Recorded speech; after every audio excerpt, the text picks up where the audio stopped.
Julia had been married for just 6 months. She and her husband were looking for their first house together. They had even paid the token money for a house on sale, but the deal did not work out. One night, Julia had an extremely vivid dream about her dream house.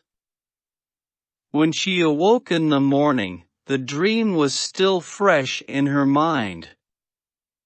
She excitedly told her husband all about the wonderful house. Less than a week later, the property dealer found a house that he thought would be just perfect for them. The following week, Juliet and her husband went over to Zoo Road to see the house. The moment they both walked through the door, Julia almost stumbled with excitement.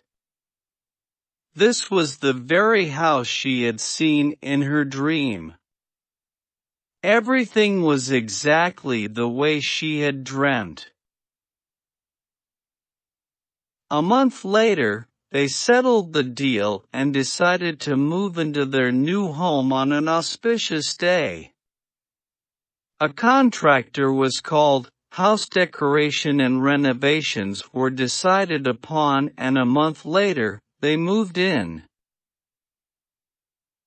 Julia loved her house. It was cool and airy, and the decor was according to her taste. The pristine white walls and the mint green curtains further enhanced the look of the house. Prior to her marriage, Julia had been employed in a call center and worked in the night shift.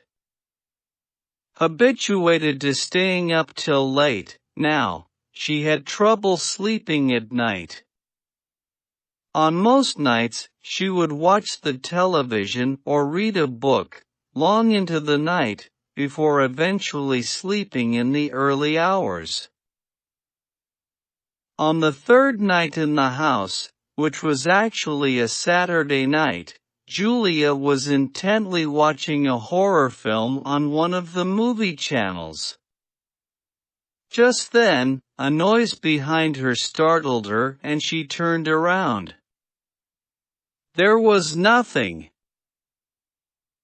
Julia went back to watching her film, but soon felt some shadows displayed on the television screen spreading over the walls.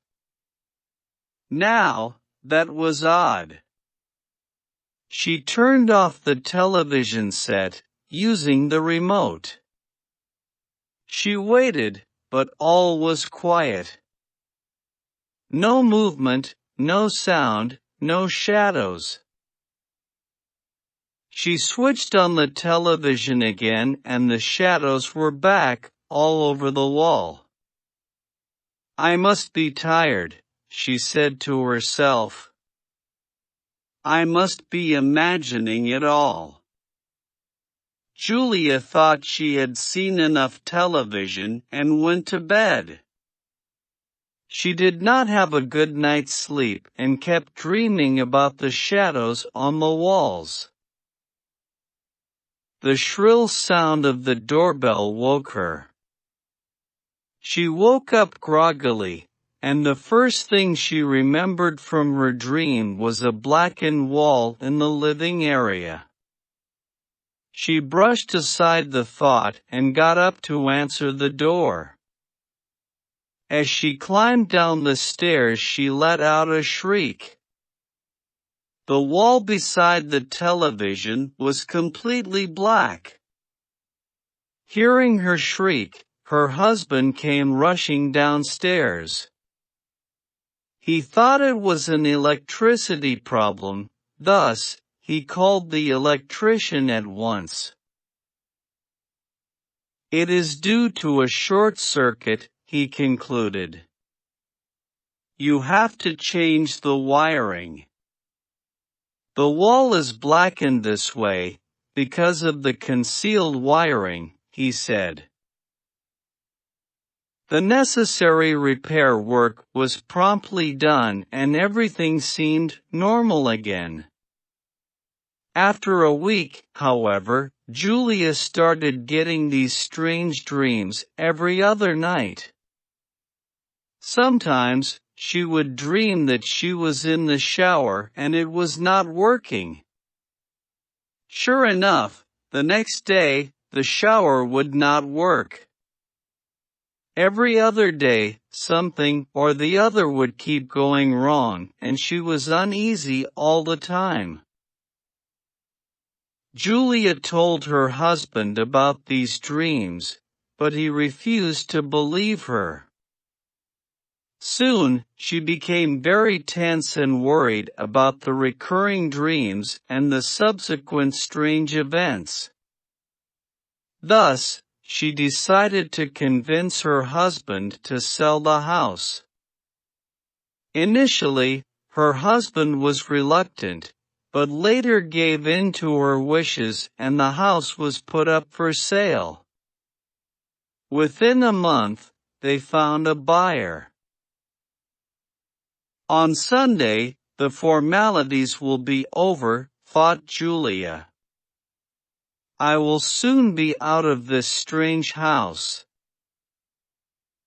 However, that night and the next 3 nights, she dreamt of a woman weeping. It seemed very real, so when she woke up from her dream she looked around the house, but did not find anybody. Intrigued, she asked her maid if she knew who owned the house before her. It was owned by a lady, revealed the maid. She was widowed and her son lived in another city. Once when she was visiting her son, she fell ill and died there within a few days. Her son came back and sold the house. But, ma'am, although alone, she loved to stay in this house. Once Julia came to know of this, she was slightly more at peace, knowing that at least no death had taken place in this house. That night Julia dreamt that she was sitting on the couch, happily talking to a woman. She did not see the face of the woman, yet kept speaking easily with her. The next morning, as she woke up, a voice seemed to reverberate in her ears, "I'm your friend, don't leave me." The voice seemed to reverberate in her ears all day long. Soon, quite strangely, Julia changed her decision and even asked her husband to delay the deal by a few weeks. During the next few days, the dreams stopped and everything was back to normal. Julia decided to stay back in the house. After all, it was a beautiful house. Then on, nothing untoward ever happened again. Except, of course, whenever Julia would sing to herself, a female voice from somewhere around the house would hum along.